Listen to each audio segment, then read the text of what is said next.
प्रशासनाला हप्ते जातात. ज्या ज्या भागातून हे रात्रीचे ट्रक पास होतात त्या सगळ्या तहसीलदारांना, सगळ्या ठाणेदारांना हप्ता मिळतो, प्रचंड पैसे मिळतात. 27 लाखाचा घाट, रोजचे 50 लाखाची वसुली सुरू आहे. याला पूर्णपणे आशीर्वाद आमचे आमदार प्रताप अडसड आणि त्यांच्या भगिनी आहे. काय मागणी काय मग आता आपली? मागणी महसूल प्रशासनानं कारवाई केली पाहिजे आणि त्यांच्यावर गुन्हे दाखल केले पाहिजे. रोज 50 लाखाचं कॅल्क्युलेशन काय? रोज 50 लाखाचं कॅल्क्युलेशन असं आहे की 16 चक्का 18 चक्का ट्रकला तिथून 45,000 रुपये भरून घेतले जातात. 14 चक्क्याला 35 ते 40,000 घेतले जातात. 10 चक्के 12 चक्क्याला 25,000 घेतले जातात आणि 100 ते 125 ट्रक तिथं मी स्वतः व्हिडिओ शूटिंग करून पाठवलेलं आहे, जिओ मॅपिंग करून. तिथंच उभे आहे म्हणून. अजून काय पुरावे द्यावे? अटी व शर्तीचे पुरावे तुम्हाला दिलेले आहे. काय काय अटी व शर्ती म्हणजे माणसाच्या हातानंच रेती भरावी लागते. आम्ही खेड्यातला ट्रॅक्टरवाला जेव्हा घरकुलासाठी रेती नेतो तेव्हा माणसाच्या हातानंच भरतो. तिथं कुठं JCB असते एका ट्रॅक्टरसाठी? आमच्याजवळ 100 ट्रक भरावे लागतात, 125 ट्रक भरावे लागतात. म्हणूनच JCB पोकलँड आहे ना. घाटच्या घाट करून टाकले, लोकांच्या शेत्या करून टाकल्या. म्हणजे उद्या त्याच्या शेतात पूर गेला तर त्या शेतकऱ्यांना मरावं का? पण त्याची ताकद नाही पोहोचत, कारण पोलिसांना फायरिंग होते घाटात. और गोळीबार झाला ना. भाजपचेच लोक गेले होते गोळीबार करायच्या वेळेस. भाजपचेच कार्यकर्ते अटकेत आहे. हायकोर्टातून बेल घेतल्या भाजपच्या शहराध्यक्षांनी. अजून काय करायला पाहिजे? आपल्या पक्षाचे खासदार आहेत, त्यांनी सुद्धा हा मुद्दा एवढा महत्त्वाचा मुद्दा मांडला नाही का? खासदार महोदय बळवंतराव वानखेडेंना सोबत 2 वेळा घेऊन गेलो कलेक्टर कमिशनरकडे, SP कडे. पत्र दिले लेखी पुराव्यानिशी, तरीही कारवाई नाही. मग आता काय शेवटी बरं आपण जिसका डंडा उसकी भैंस. आपण माझे आमदार या नात्याने काँग्रेसच्या वतीने काय आंदोलन कराल का समोर? नाही, पहा, आंदोलन हा विषय वेगळा. लोकांना रेती पाहिजे, स्वस्त रेती पाहिजे. आमचं म्हणणंच ते आहे की तुम्ही रेती स्वस्त दरात घरकुलवाल्यांना 600 रुपये दराने दिली पाहिजे.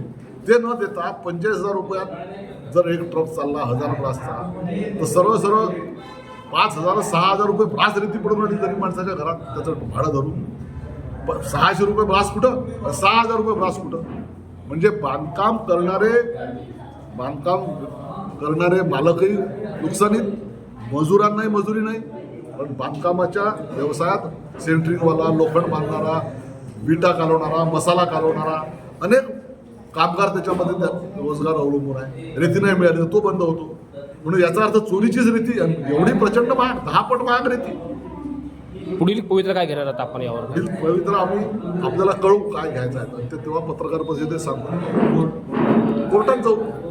त्याच्याकडे घेतली की धामणगाव रेल्वे तालुक्यामधल्या बोरगाव निस्ताने आणि गोकुळसरा घाटाचा शासकीय हररास झाल्यानंतर शासकीय नियमाप्रमाणे, अटी शर्तीप्रमाणे घाट मालक रेतीचा उपसा न करता सगळे यांत्रिक पद्धतीनं सक्शन पंप, बोटी, तराफे आणि रॉयल्टी पासेस न देता त्याची अवैध वाहतूक रात्री संध्याकाळी 7 नंतर ते सकाळी 5 वाजेपर्यंत सुरू असते.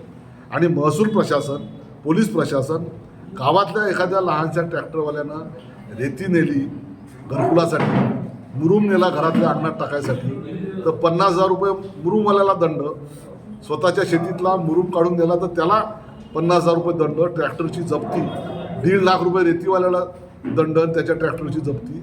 हे होत असताना रोजचे 100 ते 150 ट्रक अवैधरित्या रेतीचे पोलिसांच्या नाकासमोर टिचून जात असताना महसूल प्रशासनाला वारंवार कळवून कलेक्टर, कमिशनर, SP, तहसीलदार, SDO यांना जिओ टॅगिंग करून त्याच्या व्हिडिओग्राफी पाठवून सुद्धा कारवाई होत नाही. आणि म्हणून ही आजची पत्रकार परिषद आहे. कमिशनर पत्राचा चौकशी करून अहवाल द्या. लहाने साहेबांनी कमिशनरच्या आदेशाने पत्र काढले. काय चौकशी? तहसीलदार आमचा सहभागी आहे. तो आमदाराच्या आशीर्वादाने सगळं जिल्ह्यातले माफिया जे आहेत, रेती माफिया, हे अधिकाऱ्याच्या अंगावरती वाहने घेऊन जातात. अमरावतीच नव्हे तर अन्य जिल्ह्यात म्हणणे ऐकून घेतले आणि उद्या आपण या सर्व बातमी आपण आपल्या पत्रकार माध्यमातून शोध पत्रिकेतून ही बातमी आपण आपल्यापर्यंत प्रकाशित करायची आशा बाळगतो.